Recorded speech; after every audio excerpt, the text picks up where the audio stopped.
Hello, everyone, and welcome to the sixth episode of Aligned Almost. My name is Denise. And I'm B. And in this podcast, we talk about what it is to live a life of alignment. We share our stories of how we're stepping into our purpose, and we really just want to motivate everyone that's listening to step into the life that we know we're all meant for. We believe deeply that you can live the life of your dreams, and we're here to share our story as we get there and push you to do the same. Yeah, and before we get into today's topic, which we're going to be talking about existing in the void. I feel like I'm like a lady with like a cloak like over like a crystal ball. But before we get into that, I just want to touch and let you guys in on the deets. Like Denise and I have been chatting and we're both like so excited. We have so many amazing things planned for the future of Aligned Almost and our community, and we just like can't wait to bring some of these things to fruition for you guys. And so we just want to make sure that you're in the loop, so make sure to follow us on Instagram. It's at Aligned Almost. Pretty easy peasy there. And yeah, and then also, if you haven't already, we would love it if you rated the podcast 5 stars. It just helps get the word out and helps our podcast reach more people and help more people, which is really why we're here and why we're doing what we're doing, because we want to bring healing and share our stories to bring healing to as many people as possible. Exactly. And honestly, we have so many ideas. This is just the beginning. We have barely touched the tip. Barely. So that's a thing now. Okay. Yeah, it really is. So we're super excited. Thank you guys for listening. And as we mentioned, we were going to talk about existing in the void. And what that means is really just existing in that in between where you know what you desire is coming, but you don't know when. And you just have to keep living as if you know that it's coming, because it is. And in a sense, it seems delusional because there is no concrete evidence. But as anybody that has mastered their mindset knows, your mindset is everything. And when you live knowing that whatever you desire is coming, that's how you magnetize what's really for you. So right now we are living in that space where we are in our careers that are helping us mold into, or like not helping us mold into, but helping us, use some of the skills that we will use later down the line. Mm-hmm. So we're doing that. And we're also, manifesting romantic partnership. So we're just existing in this void right now and really making the most of it and learning to love our lives. And I think that, or I know this is the most I've ever loved living, as I've shared with you. Like I'm excited for what's to come. That doesn't mean that every day is it butterflies and rainbows or rainbows and butterflies, whatever one that is. I always mix all up. Of them. Yeah, it's all of that. So we just want to encourage people to know, like, when you make the decisions that you know deep down are like for your best and highest good, there is going to be a phase where you're like, oh shit, like, am I crazy? Is that really going to come? Should I have just settled with what was comfortable? Like, what if I'm just delusional and I'm never going to get that? And we still fight those thoughts, but ultimately we know that's not true. Sometimes I'm like, oh my God, am I going to be one of those people that's like always trying to find their purpose? Like, but really we've stepped in and we've have stayed committed, and that's what sets us apart. That's what sets everyone apart. It's when you stay committed even when you're not seeing the results, and believing in yourself even when nobody else is believing in you. Absolutely. Yeah. And like another way that people talk about this space is like being in like the liminal, right? And so like Denise said, like we both like are obviously on our own individual journeys, but there's a lot of like synchronicities, and it kind of freaks us out sometimes, but it's really cool. And so it's like we can see how our current like careers and like are leading us, will play like a role in the future, and like those skills and stuff. We do like desire romantic partnership, but know that like maybe there's more healing that needs. I know, at least for me, I'll speak for myself, that like I want to do more healing. I want to be further along in my healing journey before I am like feel ready for that. And sometimes that's really hard. I feel like to be like in healing, and healing takes time, and it's honestly so fucking annoying. Like, I'm just gonna say Yeah. like, it's so annoying. Like, I'm like, oh my gosh, like, I wish these things that happened in my past and these people in my past that caused these things, like, I wish it could just all, like, go away and I would never have to, like, think about it or anything. But, like, the only way to get, like, past it is through it and, like, feel it and heal it.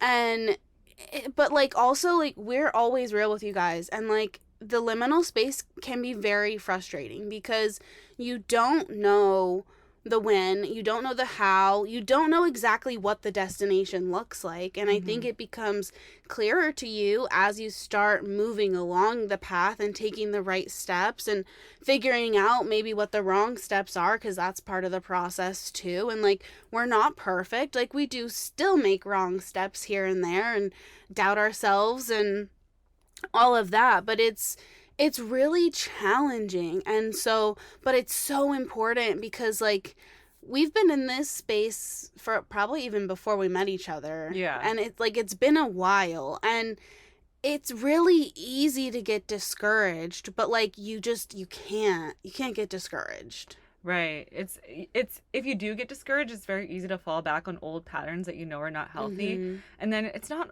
I don't want to say you completely regress, because you never lose like what you've gained from the healing that you have done, but it can set you back in terms of like manifesting what you really want. And I'll use the example of like myself and how for the past, I don't know how long, 3 years, I've been in the dating pool while simultaneously healing, and I haven't really had steady partnerships. And in those like phases where I feel really lonely, I've circled back to people from my past.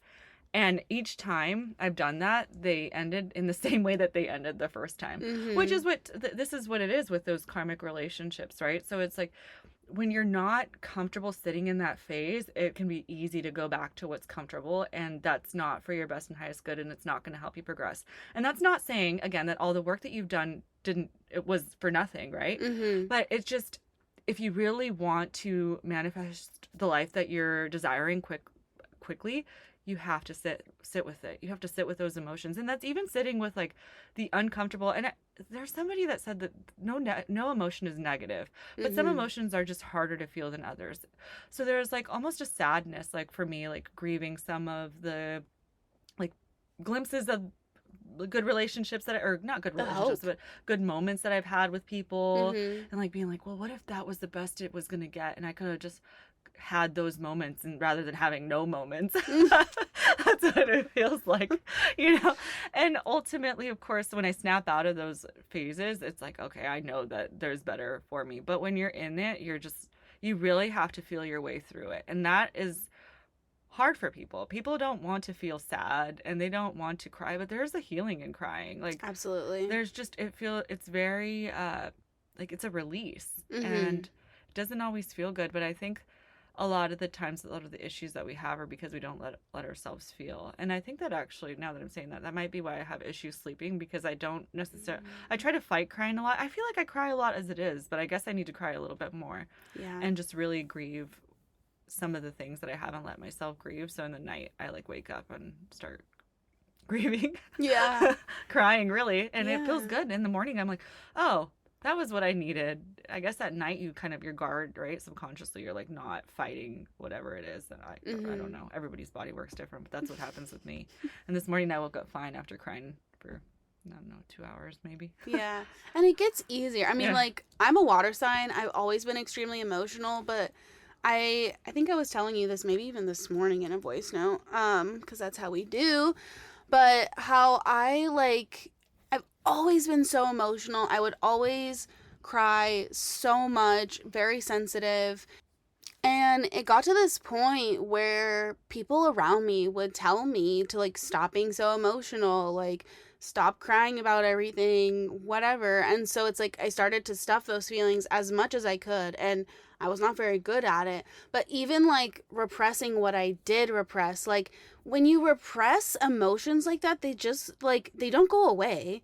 Like, you might be able to move on with your day, but they're still inside of you, and then they start like festering, and then when they come out later, it's so much worse. And it's like it it would be so much easier and quicker to feel it in the moment when it wants to be felt than to like shove it down and like try not to deal with it, because you're gonna have to deal with it at some point. And I think if you don't feel your feelings and you don't like let yourself express naturally, that's when you start having like physical issues with your body.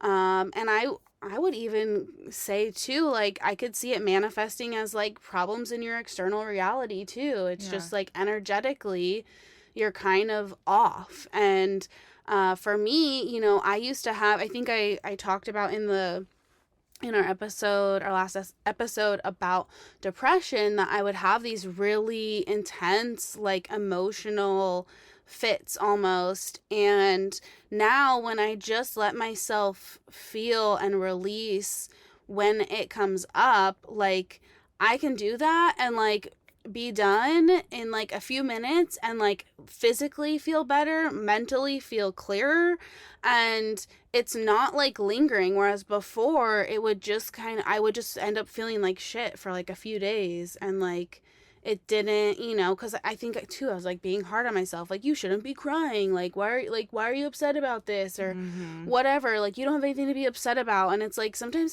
that's just not helpful. No, it's not. And also, I do want to say part of being a human is experiencing polarity. So not everything is always going to feel good. Like you have to experience sadness to really be grateful for true happiness, right? So you have to experience those extreme emotions. And I think in our society, we just have this like, you don't want to be sad. You don't want to have any feeling that isn't comfortable. And so we use things to mask it. And that's why I feel like, and I want to just preface by saying I am not anti-medication, but I feel like sometimes we just try to like put substances in order for people not to feel those negative emotions, like, oh, you're feeling anxious, like let's just not get to the root and just give you a pill, or let's just like, oh, you're like, let's just go have a drink. Nobody wants to feel those emotions, and that's how that stuff just builds up over time, and it manifests in ways that are unhealthy, whether that's like ultimately it's an unhealthy relationship with yourself, but it's going to excrete in every aspect of your life. So really it's sitting there and feeling, and the people that really allow themselves to sit and feel and really understand where those emotions are coming from are the ones that are going to manifest the life that they want, because that's the work, that's the hard stuff. It's like being able to sit with that and be like, this doesn't feel good, but I'm going to see my way through it. I'm going to cry my way through it. I'm going to talk my way through it. Find the right people to talk to. Maybe it's different people every time, because sometimes we don't want to tell the same person over and over the same. I'm still crying 4 months later about my. You can tell me every time. No, but there is an element, like when you put it on the surface, like I'm like, oh, here I am 4 months crying over my situationship that ended 4 months ago. It sounds to me like pathetic, right? Like if you were to be like, wow, she's still crying 4 months, but it's not. It's about everything that you went through and every emotion that you're still getting over to. Betrayal, the lack of honesty, like thinking that someone saw you and they were deceiving you. It's everything that it embodied. So it's not like, oh, you're sitting there crying over somebody that it ended. Yeah, sure, it did end. But those feelings and those fundamental, I guess, wounds that were activated were very real. So yeah, if you don't know me, you're like, wow, girl, you're still crying, 4 months later. Yeah, I am. But that doesn't mean that I'm sitting here like, casting like, please come back. Absolutely not. Yeah. Like no, stay where you are. But that sucked. And I need to just realize that sucked and activated a lot of stuff from my past. And that's how I'm going to be ready for somebody. It's allowing myself to really feel rather than jumping into the next thing, which I've always done. By now, I'm like, I would have been with, I don't know, every ex at least under this, once, and then some new people in the mix. It's the truth, and I haven't been with anybody, and it's nice. And there are moments where, I want to fall back on that pattern. And I mean, there is another element of me just having a really high sex drive and missing that, but that's not like, that's again finding that uncomfy space, like, okay, well, I got to sit with this for a little while because it's part of my healing. So being told me that I need to channel it into creativity, my sexual energy, and encouraged me to make bracelets. Well, because don't have sex, just make friendship bracelets. If you see me, if you follow me on Instagram and I'm starting to share my bracelets, you'll know why. No, but She's like not with getting at that, like sexual energy is creative Yeah. energy. Yeah. And so it's just like different ways, especially like as women too, like Yeah. different ways of expressing that. And I mean, I'll support you, whatever, if you Yeah. want to make bracelets or We'll see. We'll whatever. see. But Yeah. but yeah, it's not, and like, I mean, I know you know this, like, I've never thought you were pathetic for like Yeah. having your Oh, feelings. no, I know. And Yeah. I think a lot of the times we like project those feelings like onto ourselves, right? And it's hard because, like, okay, even if it was like a situationship, right? Or even if it wasn't something that was super long term or whatever, like it doesn't have to be to like activate a lot of other like deeper wounds. And that's Right. kind of like what you were saying. Mm-hmm. And so it's not just that you're like healing from this like one thing, it's kind of just like this one thing that like activates some like a bunch of layers. Right. And so it's like now you have to like peel back the layers, and it's kind of like neat, I guess, like organized to put it in the bucket and just label it as like that the last relationship or Mm-hmm. whatever it was. But it's like so much, and like it all goes back to our childhood, and like, and that's like kind of the process for all of us. And so I think like if you find yourself like, as listeners, I'm talking to you right now. If you If you find yourself wanting to have sex, make bracelets. yes, but no. Like if you find yourself like having feelings and you're like, why do I care about this so much or whatever, like there's probably like a deeper truth to it. And like you don't really even have to know or be aware of the deeper truth. I think that's helpful sometimes in healing, but just let yourself feel the feelings and don't judge the feelings that you're feeling. I Mm-hmm. think that's the key Right. point here. There we go. We're getting it. Like Yeah. you can't judge yourself. Like be nice to yourself. Like if you wouldn't say to me, if I came to you and was like, oh, I'm still upset about this thing, you wouldn't be like, oh, you're pathetic. So don't talk No. about yourself Right. that way, right? And so it's just important that we have kind self-talk. That's really important when you're on a healing journey. Right. And I also like to think of it like as if my kids were crying about something that Mm. hurt their feelings. I wouldn't say there and be like, oh my God, you're still crying over that. Mm-hmm. You want to nurture them because essentially it is our inner child, right? So you want to talk to yourself as if you were talking to another little kid that was going through something. Would you be like, stop being a little bitch? No. And if you would, then there's something deeper that you've got a big you have a big journey ahead of you. Yeah, right. Then you've got some work to do. But truly, you should be nice to yourself. And there are many times where I've told myself, like, stop. You're being weak. Stop crying. But those are all old narratives, and I'm working on them. And I'm letting myself cry. And it feels good to let myself cry. And sometimes I don't even need to cry in front of anybody. Sometimes it's just a good crying session by myself. Like, I don't, or, not in front, but like, I don't need to talk to somebody while I'm crying. Right. Whereas sometimes I feel like you do. There's nothing wrong with it, however you need to feel safe and release that. But I think it's just important that, again, just to let yourself feel and understand that just because you're not feeling in a way that's desirable, just because it's not happy, it doesn't mean that you're failing. That's part of the healing process. There is no way forward if you don't allow yourself to do that. You're just going to have all this bottled up energy, and it's going to leak into other areas. It does yourself and others a disservice. Right, right. And I really liked how you brought up, like, how you wouldn't speak to, like, your children that way, because a lot of this healing has to do with, like, our inner children, right? And so if you're not familiar with an inner child, it's kind of like the old child version of you that still exists within your soul today and is still hurt and wounded and still a child, right? And so there's a lot of healing, like giving yourself that grace and like speaking to your inner child. And there's like this practice that I kind of like to do when I'm in that. And like a lot of times I'll put my hand on my heart and my other hand like over my belly button, and it's like the heart chakra and the solar plexus chakra. And I'll just say like I'm safe. And then another thing I like to do is like speak to my inner child or have conversations with my inner child and be like, I understand, like, this is scary, or this is really hurtful, or, this reminds us of this thing that happened when we were 7 or whatever it is. Like, I understand that, like, feeling just like you would to a child, right? And Mm-hmm. be like, but it's okay. Like, I've got us now. Like, we can move forward. Like, it's feel what you need to feel, but like, it's gonna be okay. Like, I'm in the driver's seat now, and everything's gonna be okay, because that little kid still lives inside of us, Right. who's so hurt. I feel like everybody has childhood trauma, Oh, and definitely. so, like, it's unfortunate and, again, annoying that we have to heal from that. But if we can be kind to ourselves and speak to our inner child in those moments, a lot of the times it helps the healing process along too. But at the end of the day, too, I think that it's important to understand that we all came here with a purpose. We all come Mm-hmm. here to learn. So these childhood wounds that you have are something that your soul wanted to learn and elevate from. Mm. So whatever that is, it's like understanding what it is that your soul wanted to learn.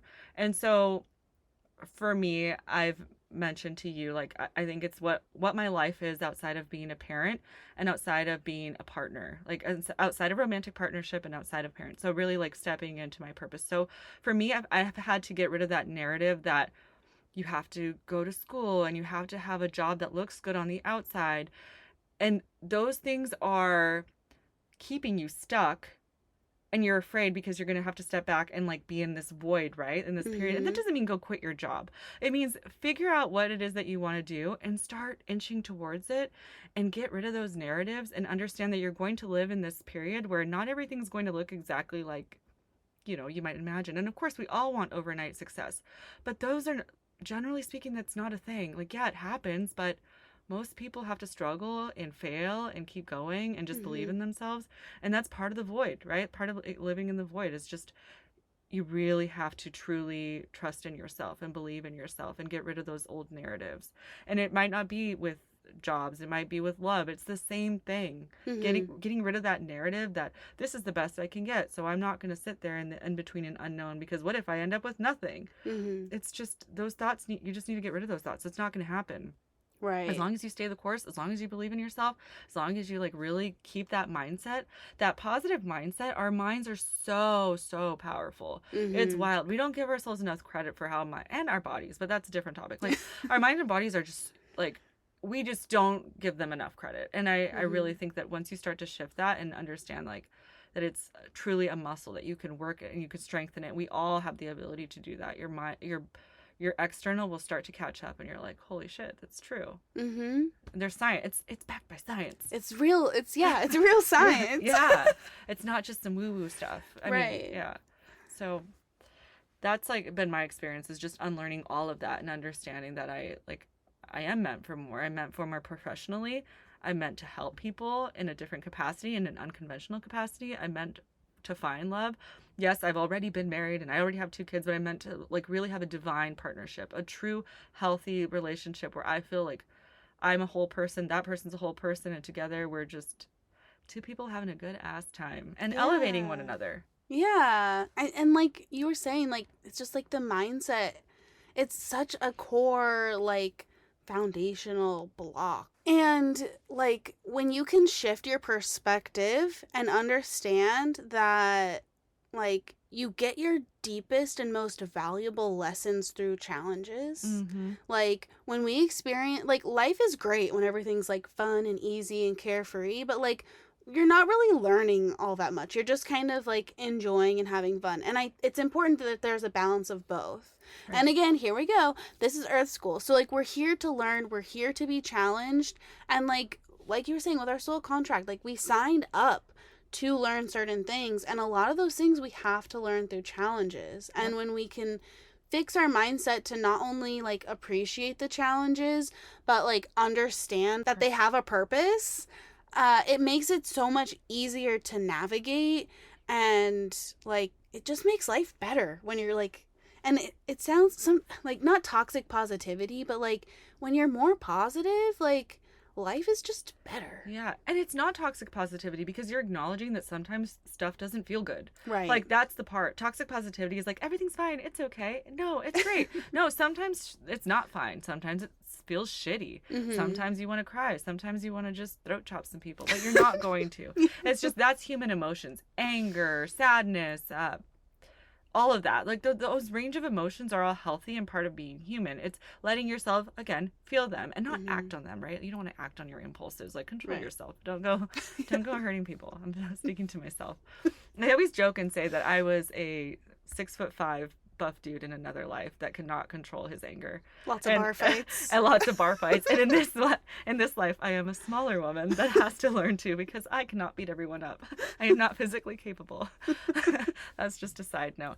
But truly, I will say, I always like to make workout analogies because I feel like it just works. But so it's almost like when you're trying to get stronger and you're doing, I don't know, like a squatting, and it hurts and it sucks and it's like, it's heavy and you're super sore and, you feel like you can't walk the next day. But then you get stronger and then you start to get shredded and you're like, hell yeah, that's life. Like, those painful moments where they're uncomfortable, that's where the most growth happens, truly. So it is like working out. It's all of it. I mean, I'm going to keep doing it because there's always such a good comparison to it. It's like I was running or fitness, but I feel like that's the way that you can compare it. It's like you cannot get stronger and truly acknowledge like how far you've come if you haven't gone through the pain and those emotions, those not negative, but those like less desirable, more difficult, like the ones that we don't necessarily want to feel. But again, if life was all happiness and easy, we wouldn't learn a damn thing. It'd be kind of boring too. It would be. Then you wouldn't, when you actually like, how great is it going to feel to have a real like nice partnership after we've experienced all the lust, like all these karmic ones, right? All these ones that were like where we felt like we had to fight for love. It's going to feel so much better. And because you've done the healing, usually they'll say like, oh, it's boring. No, it's not. When you really are a healed person, you could still have chemistry and not without the conflict, and it'd be an exciting relationship. Because there's a level of depth, like, even if you are, like, on a healing journey, there's a level of depth you achieve with that, like, isn't going anywhere. Like, you're not, you're never gonna swim in the kiddie pool again, right? Like, if somebody offers you to swim in the kiddie pool, you're gonna be like, why would I waste my time? Like, that's so shallow. Like, that, no thank you. Like, if we can't talk about, like, alternate dimensions and, like, if we can't go deep into, like, our wounding and like the things we've overcome, like no thanks. Like, oh no. And it's true, like all of us can have the life that we desire. And it's so funny because I used to think like, oh, if everyone could have the life that they desire, why isn't everyone just like super rich and stuff? And now that I'm doing all this work, I realize like what my rich is literally like just living a life of freedom. It's not material things. Like it wouldn't be what looks rich to some people. It would be like living with some acres out in the middle of nowhere, like having the time, to like journal. I don't even like to journal, voice note, but just like that kind of stuff. That would be rich to me. I would take that any day over like living in, I love Beverly Hills and I love that lifestyle. I love to like drive through the neighborhoods, but I would truly take that lifestyle over like living in Beverly Hills and like walking Rodeo. And that's not to say like, if that is your soul came here to live, then that's possible for you too. I don't know that because I like truly that's just not what I desire. But we all can have the life we desire, but it might shift when you start to do the internal work. So what you think you wanted might not be what you end up wanting, right? Like, so I don't know what that looks like, but it takes you getting to know yourself, and that's for you to do. Yeah. And it's all part of the process. And like we don't know what things look like, and having that like trust and faith and like surrendering to, like the universe's plan for us is like the best way. That's how we live our most aligned life, right? Like that's how we live in alignment, is even when we don't know where we're headed or what it looks like you'll know when you make the right moves, and you'll start to understand when you're making the wrong moves. That becomes very clear when you're walking this like path of like trust and surrender. You'll be like, okay, like I understand, like doing this thing that I used to do all the time like makes me feel kind of shitty. Like for me, I'll give an example. Like I've been sober from alcohol for almost 6 years now. And like right after I stopped drinking alcohol, I started smoking weed, and I smoked weed pretty heavily for a number of years. And then I stopped, and I was like, you know what? Like, maybe I'll just smoke occasionally, like, after it for fun or whatever. And, then I just started to like not enjoy it. And I was like, you know what? Like, this used to help me a lot with like my anxiety and stuff before, but now, like, I kind of figured that out. I don't really need it for that. And now it's just making me more anxious. And so I'm like, okay, this just isn't in alignment anymore. And like, it served its purpose in my life. And that's not to say I'll never smoke weed again. Like, who knows what the future holds, right? But it's just like, it became clear to me. And like, you know, sometimes I'll be like, oh, it would be great to like be high and just like laugh at everything. Like, but it's not really worth the like anxiety that comes with it. And so it just like, it's stuff like that where it's just like kind of refining like how you live your life and figuring out like what things are like aligned and what things aren't aligned. And it's just taking it one step at a time and not, you know, not being so stressed about the future vision. And I think that's hard because I think this society raises us to like always have a 5-year plan, and like, oh, like, what do you like, that's, you know, very career based too, and just like very system based. And so it's hard to like break it down and be like, you know what, I'm just gonna have gratitude for like the present moment. I'm gonna have gratitude for how my life looks now, because I know that when it changes in the future, like I'll miss parts of this, and like I really just want to take it all in and appreciate it. And so it's difficult existing. It's just like we're floating in the void, right? Yeah. Like it's difficult, but there's such a deep purpose to it. And I don't really know if there's like an end. Like, I think you just kind of like, it starts feeling less like voidy and feels more like you're divinely guided. Yeah. But it definitely, and I think I feel like I'm getting closer to that, like, yeah, where it doesn't feel so like, what the fuck, like I'm always waiting for something. Yeah. Where it's just like, okay, I'll just like keep moving and like take what I take what I get, take what, you know, yeah, whatever happens. But it gets easier, and it has like, it's a really important purpose, and but it is frustrating. And yeah, but honestly, the best thing to do is just trust the universe, God, source, whatever it is that you believe in. And to know that, like, what did they say? They always say, like, it's like when you plant a seed, you don't sit there and pull the seed out to see the progress it's made. You just have to kind of sit with it and wait. And that's what really sets the people that thrive apart from the people that don't.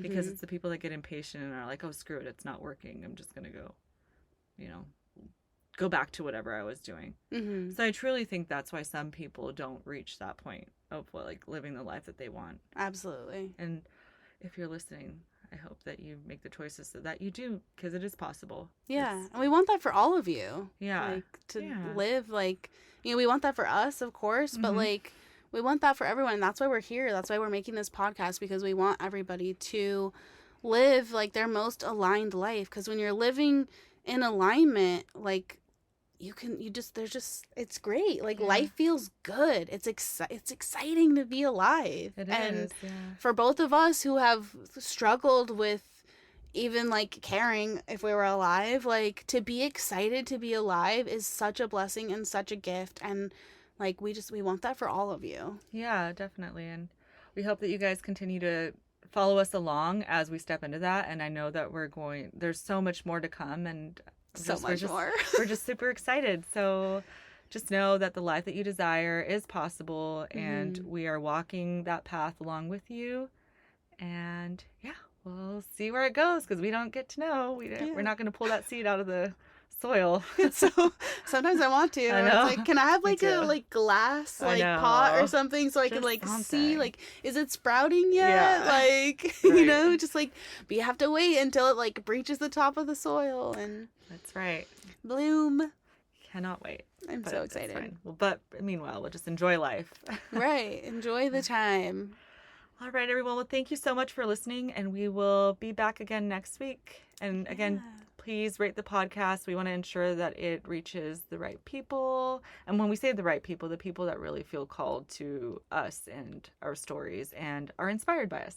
Yeah, and people we can help. Yep. So we appreciate you guys, and we'll see you next week. Thank you. Bye.